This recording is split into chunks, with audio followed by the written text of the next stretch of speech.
Steven Halpern, welcome to the Soul Collective. Delighted to be here. Oh, it's an honor to connect with you. I am so excited to explore in this conversation the power of sound and intention. You are such a pioneer of sound healing, and I'd love to start by asking you about your journey and how you got started. I know that you are coming from a classical jazz training background. How did you make the transition into sound healing? Well, I'll take a little issue with your clarification of the word classical jazz. Uh, I'll separate that. I came up through jazz improvisation, Okay. which was when I was in junior high school. I first heard, and I started studying trumpet, classical trumpet. Started playing guitar about that age, also, which is the mid '60s, and I really got stimulated and the light went on in my head when I first heard other people improvising, playing music without reading little black dots on white paper written by typically dead white European musicians. And I said, how do you do that? He said, well, you have to learn all the scales and learn all the rules. So I learned all that, very left brain. I know which scales to play against which chords and got very good as a trumpet player and also as a guitar player. When jazz and in that era, it was uh, most people now wouldn't know it, but the jazz field changed when John Coltrane and Miles Davis started doing modal music based on Indian music that was just one chord, not a lot of chord changes, much less left brain and more going with the flow and really opening up to other levels of improvisation. So that really spoke to me, and I really got into that. And my first month at the University of Buffalo, I was sitting on the floor at a concert in the faculty lounge, played with four great musicians. And since my first month in college, I'm always carrying my trumpet with me just to be ready to play. How do you meet, other people, play music? And the leader saw the trumpet case and said, "Is that a trumpet? Get up here," and invited me to jam with. These were great musicians playing with a power that I had never heard before because I was still dealing with more traditional jazz improvisation. Hmm. Started playing some of the scales and the melodies and the riffs, the phrases that I had practiced and was good at. And all of a sudden, at one point, I almost had an out of body experience. I shot out of my body in the sense I started playing music that was higher, faster, and uh, I was not conscious of playing the notes myself. Hmm. Also, what I remember is the trumpet, which is an instrument that you have to put the metal mouthpiece on your lips. Suddenly felt like it was an organic part of my nervous system. It wasn't something I was playing, it was me, and the music was flowing through me, not because of me. That was a shock. And at the end, some of my friends who had heard me play the week before says, "When did you get so good?" And I didn't know what they were talking about because there was no recording going on. Well, the leader invited me to be part of his private study group, and that was an introduction to the world of connecting to one's muse, to one's artistic inspiration. Hmm. I was studying with great poets and musicians, and that really triggered something in me. And said, "Well, I want to connect with my own muse." Hmm. Not really believing that that could happen to me, but knowing that in the ancient Greek civilization and Egypt, musicians and artists, etc., would uh, strive to connect with their muse. That's where we get the word music from, the source of inspiration. And nothing drastic happened for the next 4 years. But when I had an opportunity to get out to California for what I thought was a 2-week visit, I was hitchhiking down to see the William Blake Museum at the University of Santa Cruz, University of California, Santa Cruz. And the people that, well, make a long story short, I wound up not getting to the university, not seeing Blake, which was one of the visionary poets and mystics that we studied at Buffalo, but found myself in a sacred redwood grove, uh, where I had been mistaken for someone who was applying for a job. I was told, come back and meet the staff in, a couple of hours. You could hang out down the road. When I got to the redwood clearing, it was majestic. I'd never seen redwoods before, very powerful vibe. I sat down and instantly went into a deep meditation. And this was the key. In that meditation, I heard a different kind of music that I'd never played before. And I also heard, for one of the only times in my life, a voice that said, this is the music that you've been praying to hear, that you would be praying to be inspired by as a contemporary manifestation of what we were doing back in ancient Greece and in ancient days. And what do you do with that when someone tells you, you're a trumpet player, you have no money, how do you bring music that you're hearing in your head out to the world? So I don't think much else about it for the next 20 minutes or so. It's time to go and look for the meeting that I'm supposed to meet the staff. I go to the wrong building. There's nobody there, but there's a piano. So I sit down at the piano and put my fingers on the keys, and my fingers start moving. And they start playing this beautiful music, like what I had just heard. And I wasn't a trained piano player. So I'm just, watching this unfold and not really hearing it, but having essentially an out-of-body experience. My first experience of really channeling the music on the keyboard. Mm.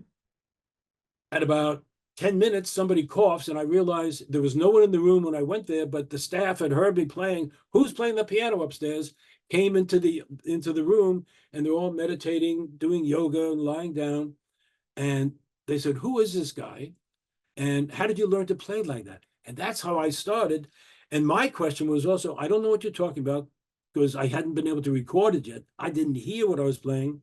I got a small tape recorder. I would record what I was doing and could start figuring out what I was doing. But it was like, how did I learn how to do it? Well, it was inner guidance and taking some of what I had learned earlier, but also the fact that my nervous system had been, in a sense, being prepared to open up to guidance, because I had learned the physical exercise and gotten the vibes into my fingers and into my mind, in a sense, so that it could be played as the music plays through me. So that's what got me into it. Now, where I wound up getting the job because of that little audition was the sister organization of Esalen, the leading human potential institute at the time. There were weekend seminars. This place, Bridge Mountain Foundation, also had weekend seminars. And as staff member, I'd have to cook and clean and do some things, but I get at least 4 hours off every day. And I'd sit at the piano and just trance out. Mm. And one of the faculty members who would come by and teach would observe, Dr. Stanley Krippner, and he said, we see people are meditating and it looks like they're relaxing. We call that subjective evidence. You need scientific, objective evidence, documentation. And I said, how do you do that? He said, well, you do biofeedback testing with measurements and scientific equipment. And I said, that sounds like way out of my league. I'm a musician. I don't have any money. I don't have any scientific training. And, how do I do all that? It turns out he was becoming the dean of a new, very progressive graduate school that had a biofeedback section. And he said, if you become a grad student, you could use our equipment for free. So that's what got me into it. And this year, last month actually, was the 50th anniversary of my biofeedback research. In that research, the other researchers saw the difference between how my music affected people and how the most relaxing classical music affected people. It was night and day. And one of them said to me, this is no longer just your graduate, dissertation project. This is your life. You need to tell the world about this. And I said the same thing. I'm a musician. I have no business training. I have no money, budget to do the things. So I would take my little demo tape to some of the record companies, and they say the same thing. Where's the beat? Where's the melody? Where are the words? Mm-hmm. Kind of tapped me on the head and said, come back when you have a track record.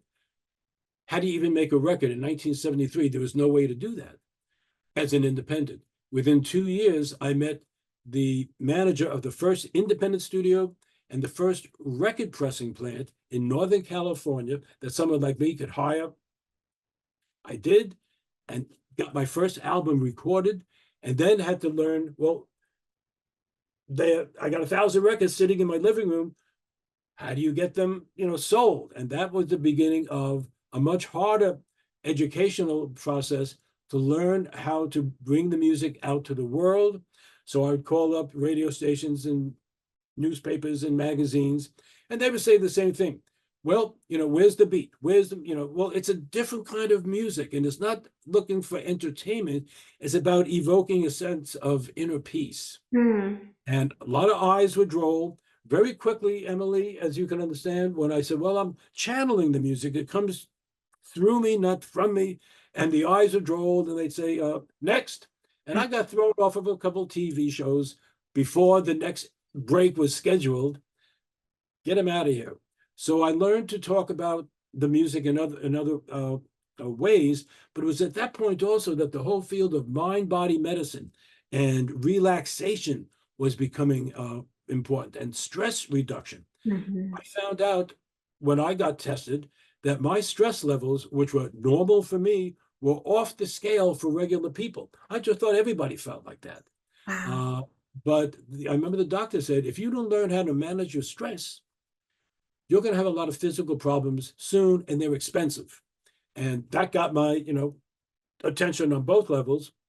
And then when we started doing the research, we found that both for meditation and healing, but for relaxation and stress management, my music was more effective than anything that was available in classical Western European tradition. Okay, so I would love to explore why that is. I'm sure there's a multitude of reasons. And Yes, also, I'm curious to know, I mean, through your journey of deep exploration and love of music, has your stress levels dramatically declined over time? generally, yes. The answer to that is generally yes. Because in order for me to compose and record that music in the studio, if for no other place, and I've dealt with a lot of other different kinds of stresses, when I'm in the recording studio, it's my temple of sound. Mhm. It's totally silent. It's totally soundproof. It's like an audiology lab, which I really enjoy getting my ears tested because it's totally silent, and I go into a deep state there. Well, uh, what I experienced in the recording studio was so peaceful and blissful. I said, how do I do more of that? Well, the answer was figure out a way to make more records.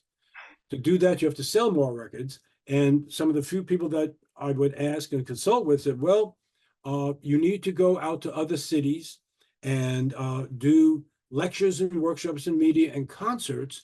So I started booking myself in different cities where there were either the first mind body conferences that I would get invited to. I was the only presenter who played music. Other people would talk about quantum physics or spirituality. I could put them together and demonstrate it. And Yeah. then someone would see me at this program and say, we'd like you to come to Chicago and do that.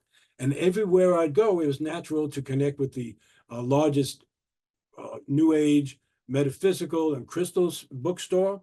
So Mhm. the bookstore started doing that. I started advertising, made all the rookie mistakes. My first album didn't even have my name on it, and stores wouldn't take it. And I said, well, why not? It's a great album. I said, we don't know who to return it to because your name isn't on it. I'm saying, but I'm channeling it. And they said, we don't care. You can't give a copyright credit to somebody without a body. Mm. So you have to take credit. And I've talked about my co-composers over the year, my band of angels, because I've learned that when I'm in the studio, I'm the only physical person there, but there are other energies. Many times, sometimes my engineer would see a glow in the studio, and I would see it too. And from talking to other spiritual teachers, that was either my guides or angels. There was a higher dimensional presence in the room, and that would help guide me. So that was how I really began with it. Now, why not regular music? A great question. Let me demonstrate. I'll sing a little pattern, and for those of you who are tuning in right now, notice what you feel in your body And in your brain, when I sing this little pattern that you'll all recognize, the do, re, mi, fa, sol, la, ti. How many of you could hear that last note in your head? You could feel it because you're waiting. Finish the phrase, the do, so I call that the scaleless interrupters phenomenon. Well, that melodic inevitability where we can predict where the music is going, which we can in all classical music, in rock and blues. We know the patterns. We've been culturally conditioned. It's different than perhaps certainly different than Indian classical music and music around the world that's not based on the same principles. So when I did away with that aspect, the same reason that the critics could not understand my music, because they're trying to analyze it with the left brain to predict where the music is going, and my music is impossible to predict. So they said, oh, it's not music. Well, yes, it is, but it's not your kind of music. And that was really how I would include that in my talks. And it wasn't for a number of years that I found out that that's one of the most significant discoveries that I made, is that most music, because when you're waiting for the resolution of that scale or the resolution of a chord pattern, there's a stress that's set up, because it's the exact opposite of mindfulness, which is being at peace in the present moment. Now you're waiting, in a sense, for the other shoe to drop, waiting for the completion of the phrase, waiting for or predicting where the music is going. A key principle is that relaxation only happens in the present moment. So listening to music that's not designed for relaxation is like drinking coffee at 10 o'clock at night and trying to go to sleep with all that caffeine going through your body. So that was an understanding that I would then really share. The media began to understand that even if they didn't agree with it or were still drinking all the coffee at 10 o'clock, when they would listen to the music and put away their preconceptions, they go, wow, I really do feel more relaxed now. The beauty is that it happens so quickly and effortlessly. You don't have to understand anything about the music. You just have to listen. You just have to be, because the music is the music of being, not doing. And as you mentioned earlier, I came from the jazz background of doing. It was, I could play all these fancy scales and fast and higher on trumpet, etc. That was not the point of this music. This music was designed to be more, and is still always has been designed to be of service, to bring people to a state of harmony of body, mind, and spirit. And that doesn't get you on the Billboard charts, but it gets you into the hearts and minds and souls of millions of people around the world. It does. And I'm curious. I mean, it feels like an element of being in the present moment, of relaxing your brain waves, of perhaps this heart-brain coherence. Are there other components from either a science or spiritual perspective that really help to activate creativity, higher states of consciousness, and healing? Well, as many teachers have gone on record, I was going to say, have written about over the last 40 years, everyone has that capacity. It just hasn't been taught or evoked, or most people never get even the idea that it's possible. But as I found in my workshop, and certainly with authors like Deepak Chopra, we say that this quantum consciousness is available. Part of the way to get to that is to slow down. And that's where we use the concept of the music of being. That one of the other mentors, scientists that I worked with in my first major research in 1973, was an inventor, a brilliant scientist named Itzhak Bentov. And his understanding of the human instrument, that when we align our chakras, when we slow down, our brain shifts gears from where we are right now in the beta brain state from 13 to 39 cycles per second, slows down first to the alpha state. When we slow down, also when we take a deep breath, a very simple psychotechnology, our physiology changes. The blood that goes out of the heart up into the brain pulses the brain in a more regular fashion than ordinarily. The phenomenon of taking a deep breath, which is common to so many religious traditions, actually changes our brain waves and brings us down into what's called a deep alpha state between 8 and 12 cycles per second. And at the 8 cycle frequency, our brains literally electromagnetically entrain to the dominant frequency harmonic of the earth itself. Wow. And that's known as a Schumann resonance. So I learned that in 1973, had a chance to study and work with the scientist and use his equipment that no one else has because he invented it and it was proprietary. So that gave me a great head start on what everyone else understood because I got it directly from the source. And then understanding that when I'm in the studio, I would take time to meditate in the studio before I started. I pay the engineer in the early days an extra, take a half hour off, just let me meditate in the studio. And they said, what's up with this guy? He's paying us not to work. And yet when I'd say, okay, we're ready to start, I didn't make a mistake. And I could do a whole album quicker. And he says, we don't know what he's doing in there, but whatever it is working. So Wow. Well, that's fascinating. And that's something that I really wanted to explore with you, which is something that you're quite well known for sharing about, which is that sound is a carrier wave for consciousness. exactly.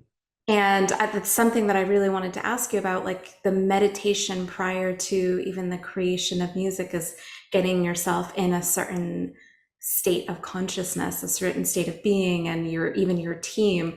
Like there's so much intentionality, it sounds like, around the creation of music. Absolutely.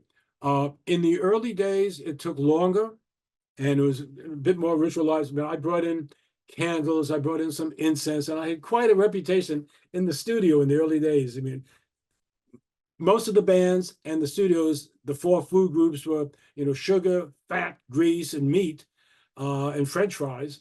And here I was bringing my organic food, but they recognized that something magical was happening, and people were buying the albums, which gave me enough money to go back and do more albums. So that part was great. But this concept of music as a carrier wave for consciousness, I got from the first major mind body conference that I was part of. Dr. William Tiller was speaking about that as a engineer and physicist. And I said, well, is it possible that the consciousness of the musician is imparted and communicated to the audience? He said, well, I never thought about that, but absolutely. So from that point forward, it became part of my spiritual practice to always pray and to set the intention that the music that I would record would be of service to the highest and best of the listeners. It Hmm. wasn't to show what a great musician I was. That was my early career. And, I get, people say, man, that was a great solo. Now I get, your music changed my life. Your music helped me overcome this. So it's a much deeper resonance. Now, in the alpha state, which is the same thing that if you're near the ocean or a lake or getting out in nature, we naturally entrain with the dominant frequencies of the earth or of the earth itself. To go deeper into the theta state, I found when I started getting hooked up to the biofeedback equipment, that where I would go into the deep theta state. And I Hmm. remember the first time the scientist said, we might have hooked up the equipment wrong. So they took all the electrodes out and put them back on and said, we don't see a lot of people like you. You're naturally in a deep theta state. Uh, So that's when I started, because we're never inside someone else's head. You can't feel what someone else is really feeling. So I thought everybody felt. No, he said, we don't have these kind of results from most people. And they would look at me a little, odd, like he's a little unusual. But that's when I started recognizing and also being able to, instead of spending a half hour meditation, I could spend 5 minutes yeah. and go in there, and the music would open up from the first notes. And sometimes I've had this experience with many of my albums that from the sound check, particularly some days when I bring in a new keyboard, a new synthesizer, we turn it on. My engineer had learned, as soon as I'm getting ready to touch the keyboard for the first time, start the tape rolling. That was before computers, because in the sound check, sometimes as I'm playing, I'm not able to lift my fingers off the keyboard. And I remember the first times that happened, I go, what's going on? It's like glued down there. So I could move them a little bit, but I couldn't lift them off. And I was already going into the deep theta state. Mm. And the rest of the session would just unfold from there. And interestingly, although my Grammy nomination came from the album called Deep Alpha, the one called Deep Theta is the one that's outselling it now. But originally, in the first 10 years, starting after 2012, Deep Alpha even got onto the Billboard charts of the New Age charts in Billboard, which was the first time ever a meditation album ever got on the Billboard chart, let alone for 64 weeks. So, and That's they didn't amazing. understand it. And now Disney is called New Age music and they own the New Age chart. So it's a different world now. But what that tells me is that whether people are spiritually experienced, or certainly not biofeedback experienced, they could recognize what a deeply balanced state feels like because it feels good. It feels like home. And when you tune into that, you start accessing some of the deepest states in your own consciousness. When Deepak Chopra and Dr. Bruce Lipton started talking about uh, communicating with your genes to instruct them to express for optimal health, what state is the most beneficial state to be in to do that? It's a deep alpha or even more so a deep theta state. Yes, So that's that was something that I was doing. And as I share that information with other people, they go, well, why would I want to spend 20 minutes getting to a state when I could get there in 20 seconds? I come from New York. So that was always my background. If I could get into a deep state in 20 seconds, I don't want to wait 20 minutes getting there. That's right. We used to call that a type A individual. Now maybe they call it a high functioning ADHD individual. But for me, it was just common sense. Let's get right to the heart of the matter and hang out there.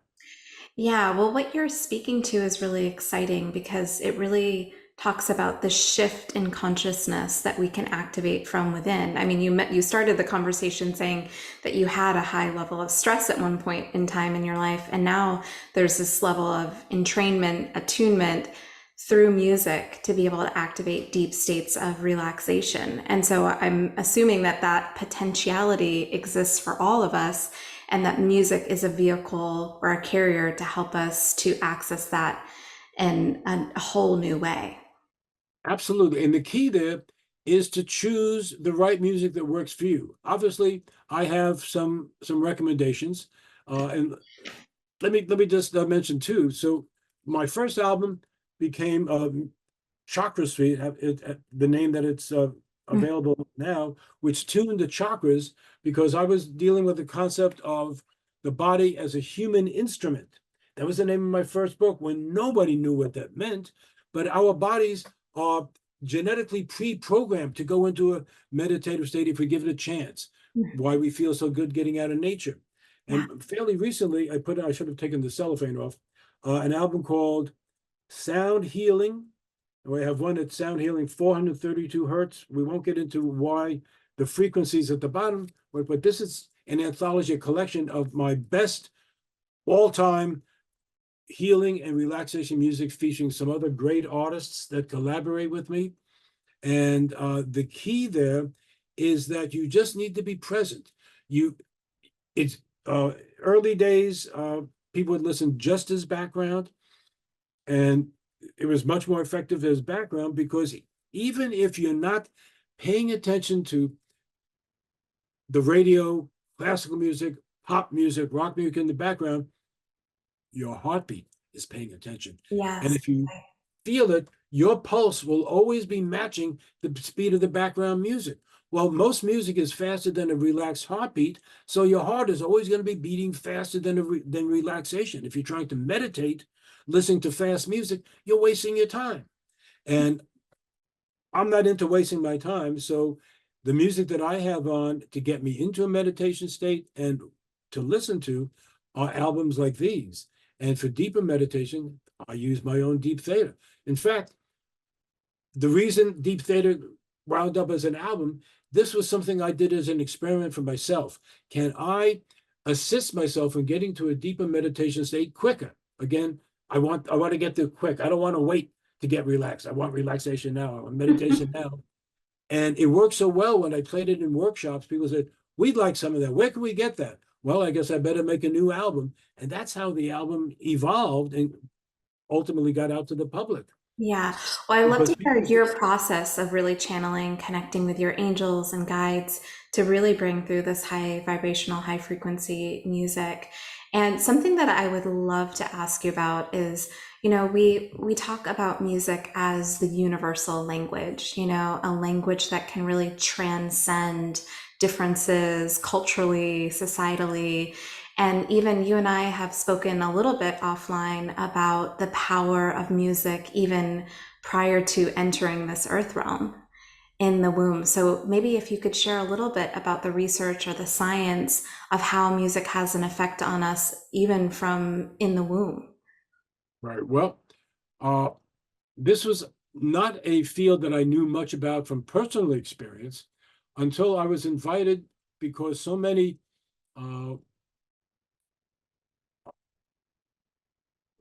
so many mothers were writing me and saying, we've had several babies, but the babies that we had playing your music were so much better adapted. They didn't cry as much. They were happier babies. And then the Hypnobirthing International organization started using some of my music as the official soundtrack for mothers while they're pregnant. And then I got invited to one of the first international pre and perinatal conferences in New York City, 1987. And I'm speaking and sharing what I've been sharing today. And I met Dr. Chamberlain, who said in his talk, everybody talks about what music you should listen to if you're giving birth. You want music, powerful music to uh, push, push, push. So there were at that point, a lot of mothers are giving birth to Bruce Springsteen's Born in the USA. And Dr. Chamberlain said, but no one ever asked the babies. And, people going, what do you mean ask the babies? They don't speak. Well, he had already been doing research through hypnosis and then also through when the children were somewhat verbal, 2 or 3, and they still remembered, babies remember birth, that when he would ask them, they said, no, we didn't like that loud pounding music. We like something nice and soft. And unfortunately, his work really hasn't gotten out to the world as much as it should have. But that was a breakthrough. What a concept to ask the people, not just the mothers, but the babies. Now, I had some experiences in my own life that we don't have time to get into now. I will be sharing some in my memoir, but when I was speaking in 2009 at the International Hypnobirthing Conference, which teaches mothers how to do self-hypnosis so they could give birth without drugs. My mother, because I found out years after it happened, had been given a lot of drugs to get me out because I was 24 hours and they said, let's get him out already. So I came in with some level of the standard drugs that I gave my mother to speed up the process. But at the table at the Saturday night award ceremony, I'm sitting with 6 doulas, midwives, and me. So I'm the only man there. And one of them says, I've had 2 children. The second one I was able to communicate with through hypnosis or just through mentally while they were still inside. And that was great. But the second one came out and was stillborn. And it really freaked her out. And another woman says, well, I had a client last month that had the same thing, perfect pregnancy, and everything was fine, but then it wasn't.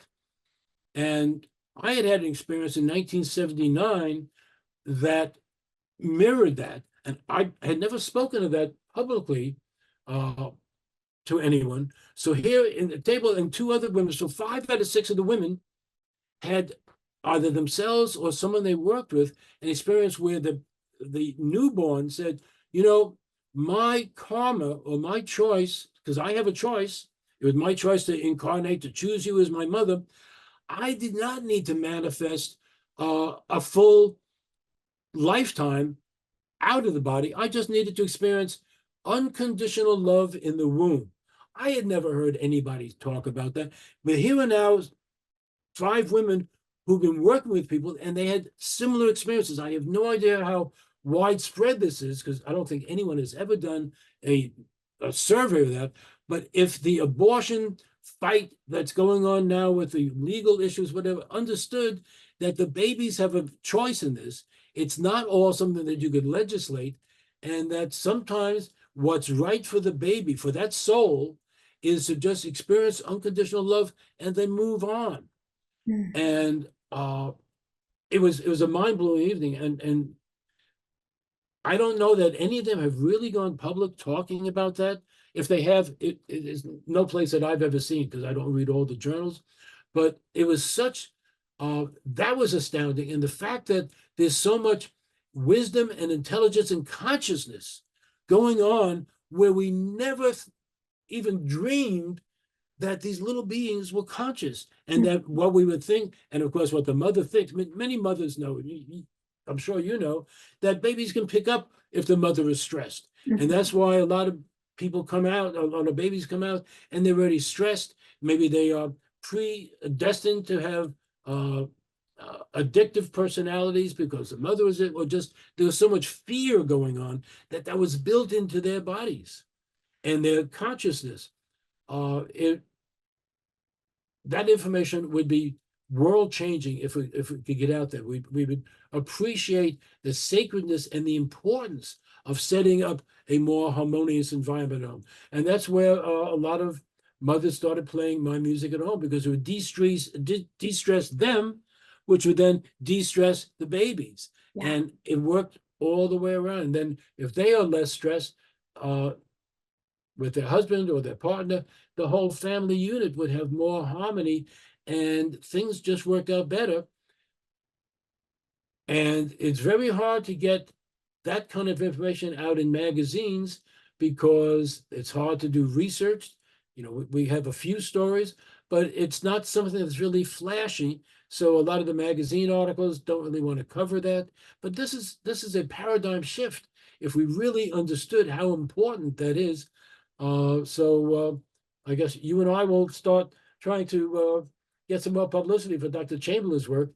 Dr. Thomas Verney was the head of that conference at that point.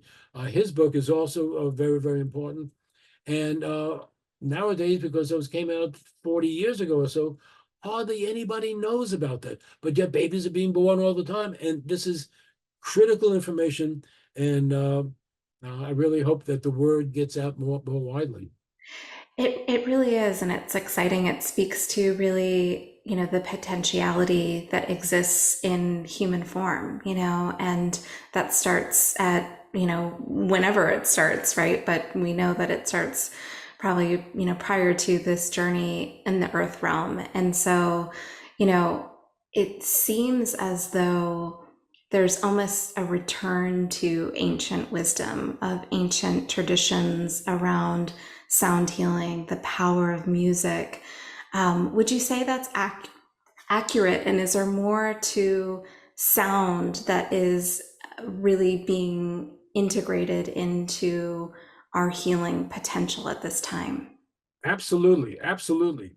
I would, and we started off talking about my background in jazz improvisation, but it was about my last year in high school, before I went off to college, that I read an article in Reader's Digest about Edgar Cayce. And he was talking about the ancient wisdom in ancient Egypt, where the priests would do healings with sound and chant and music as part of the rituals. And I remember thinking, that's a gig I would like to have. And it wasn't until years later that I had my first past life reading that the first thing the reader said is, well, you know, you were a priest and you worked in the temples in ancient Egypt. Now they didn't even know who I was. How would that be the first thing that they would say to me? That's And yet, amazing. well, I thought it was just a figment of my imagination. Wouldn't that be cool if I were? Not realizing that on some level my intuition or my inner wisdom was speaking to me and directing me and guiding me into that work. My whole career has been following inner guidance without even knowing that's what I was doing. Yeah. And now, you know, all these years later, as I've been connecting the dots early on, I go, well, that's why that happened. Oh, now I see that. That makes sense now. So the ancients knew a lot about this. They didn't have music around them 24/7. It was music that was very functional. It was music for childbirth, music for getting pregnant, and setting a more harmonious environment for birth. Mm. So very, very much this has been part of my work. Uh, and it goes on. And Billboard is not interested in that. You know, there are very few media sources that really want to talk about the good news about that. It's more, you know, and certainly with what's going on now with all the killings going on in the Mideast and the protests on campuses right now. Yes, it's not the top of uh, the most important story for today, but everything that's happening to mothers who are giving birth right now, we're going to be seeing generations from now and 10 and 20 years from now. And the repercussions are just so widespread. The ripples that go out from what happens now is that, so I salute you in doing the podcast that you do, getting this information out there, because that's how we begin to change. Change begins within each one of us. And when I was told that part of the mission of my music, when I started really understanding what my calling was, I didn't one day wake up and say, well, my calling is I'm going to be a sound healer. There wasn't a field of sound healing. It wasn't something you could aspire to. There was nobody had done it before me, you know, per se. But when I was told that your music is going to be radiating vibrations of peace out onto the planet, that's not something that you could sell at a music store, at a record store, at Tower Records or Borders or Amazon. And when I did mention something about that early on, because I put an image like that on my first album, Spectrum Suite, it was like, oh, that's just too far out. We need to send to people. We can't talk about healing the planet. But that's part of what we were talking about in the 60s, but didn't know how that would happen. We thought the new rock music was going to heal the planet. And it made it some inroads for a couple of years and then quickly, you know, went off into another direction. Mm. So what we're seeing now, and it's so interesting that history is repeating itself with the protests on campus, and almost on the exact same date, the news reports say of the protests at Columbia is what happened in 1968. I mean, how is that even possible that they chose this, you know? Well, people remembered. I knew it was 1968. I didn't know it was April 30th. But these same issues keep coming up. And if we don't get it right, they just keep repeating. Yeah. And that's really the important part of getting information out there, because it's within each one of us.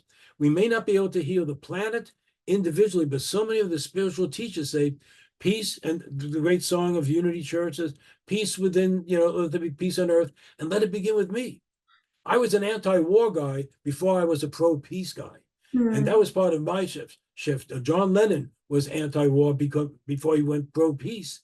And in 1967 or 68, we didn't really understand what that really meant until I started feeling that in my body, and how much better it felt to be for peace rather than to be against something. Yes. And that's really what I think we're seeing, a societal cultural shift now and a paradigm shift. And we need more people to experience that rather than just throwing words and bombs and things at other people. Well, I really deeply admire your journey and commitment to following your own path and cultivating inner peace within, and bringing it to so many of us in the collective in such a beautiful and harmonious way, not only through your music, but also through your research. And so I just want to thank you for all that you've done. And I'd love to just ask you one final question, which is, Sure. some simple, practical ways to cultivate greater inner peace within. Great. Well, as one of my teachers said, even if it's only, even if it's only 1 minute, get quiet where you can be private. And if you can't be private, just close your eyes, take some deep breaths. The physiological experience of taking a deep breath and holding it and slowly exhaling, doing that even for 1 minute, changes your nervous system and shifts your physiology and your brain waves. Now, a lot of people have a problem tuning into silence. They always need sounds around them. So there are, headphones that you could get on the Deep Theta album and on my Deep Alpha album. Tracks 13 are very ambient. They are just the background that I was listening to when I was starting the albums that I would tune into to get me into that state. So certainly, and even on my website, I have at least a minute of samples, free samples that you could get and listen to, or you could go to YouTube and listen to some of these albums. So it's all free. You could buy the CD and have your own programming available right there. But clips are available. The 30-second clip on Amazon or some of the other streaming sites, 30 seconds, even for me, I need more than 30 seconds. But even a minute, but 5 minutes. I mean, I read books, and the teachers are saying you need to meditate 20 minutes in the morning and 20 minutes at night. And I go, who has 20 minutes in the morning and 20 minutes at night? I don't have that much time, even now, generally, except on Sunday and other times when I say, okay, I'm going to take this time just for me. And if I don't have 20 minutes, I'll do 10. If I don't have 10, I'll do 5. And if I don't have the 5 minutes, I feel it. But I always can have. And what I say to myself, and I think all of you can say it to yourselves, if you don't have 1 minute to take for yourself at the beginning of the day and near the end of the day, that's more than the music can help you with. You got to take a look at your life and saying, how could I be so busy all through all the rest of the day that I can't take 1 minute for myself? And that's how we begin. And when you get silent, silence is the key. Not always using the left brain, but silence balances both brains. And that then brings you into entrainment with the Schumann resonance, with the fundamental harmonic of the earth itself.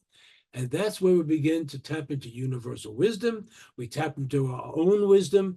And we could also make affirmations for ourselves. Obviously, Louise Hay, Deepak Chopra, many people have books of affirmations to self-nurture. But understand that we could even say, I am relaxed. I tune into my highest wisdom. You could speak that into your phone, have some music on in the background, or just silence and listen to it. Now that's maybe what is that, 10 seconds?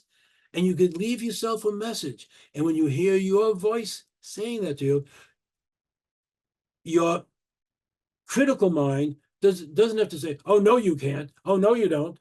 Just let it be. And that's one of the reasons why I worked on and was one of the first people to work on subliminal affirmation albums, where we have the music is all you hear, but the affirmations like, I am relaxed, I am tuning into my higher wisdom, are spoken below the threshold of conscious awareness. So your conscious mind can't say, oh, no, you're not. It just, the subconscious mind accepts what it is told and instructed and is able to perceive below the words and affirmations, below the threshold of audible consciousness. So you don't have a resistance and a defensive mechanism. It just goes right into the subconscious. And that's where the change can really begin.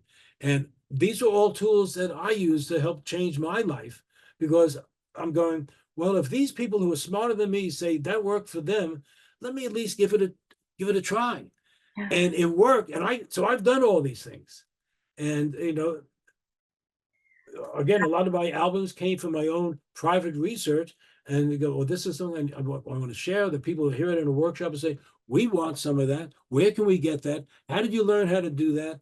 And, and following guidance. Most people don't hear a voice that says, okay, you need to turn right, but you get that little urge. I think I need to make a right turn now, Hmm. or no, I shouldn't go down that street. That's your inner guidance speaking to you. And what our leaders and teachers have said is, when you get that kind of intrinsic, innate feedback, acknowledge it, bring it to your conscious awareness, thank yourself, thank your higher self, and say, I'm ready for more. Let's do more. So the more that you recognize that, the more it will happen. Hmm. And I've had this with some of my friends and some of my lady friends who, when I met them, did not know about that. And Hmm. when it started happening to them, they go, well, I thought you were crazy, but we first talked about that. But now I say, no, it's real. And her life is so much better now. We're not still seeing each other. But that was years ago. But it was like breakthroughs, because we don't get taught those sort of things in school, which we should. And if you haven't been surrounded by some of the workshops or taken the workshops that I have, or read those books, they're all available. But if you don't read them, if you don't open them and pay attention, you can still go through life not knowing that there's this whole new world of wisdom. The movie The Secret brought a lot of that out to the world. But many of us were tuned into The Secret before it was made into a movie or a book, because our teachers were the sources that were made into The Secret, that packaged it into a way that the mass populace could understand it. And that's really the secret, is activate, do it, and just practice it. People say, well, I can't meditate. I always have these many thoughts in my mind. I remember when Ramdas, I'll end in just a second, we were asking him, he says, I've been meditating for 30 years. I still get thoughts in my mind all of them. Oh, I'd like a pizza right now, whatever. I go, what? Ramdas still wants a pizza? Well, then I guess I'm okay, because these thoughts always come in. In the East, it's called the monkey mind. Hmm. Everybody has it. The point is, stay there. Keep sitting, or just come back to even 1 minute, follow your breath. And if you're following your breath, you can't have all these other thoughts come in. And that's why it's so simple. Hmm. I love that, Stephen. Thank you so much. So many practical, beautiful, magical ways for us to expand our consciousness to live more harmoniously. This has been an amazing conversation. Thank you And, so much. well, you set a wonderful environment for us to communicate with. And the vibration, certainly, that, as I look at you on screen, such a peaceful, glowing vibration really makes it easy for me, and just really opens up the channels of communication. And I would dare to say we both are receiving guidance as we've been going through our hour together right now, because it's all around us. Our ego say, no, it's all me. I can do it.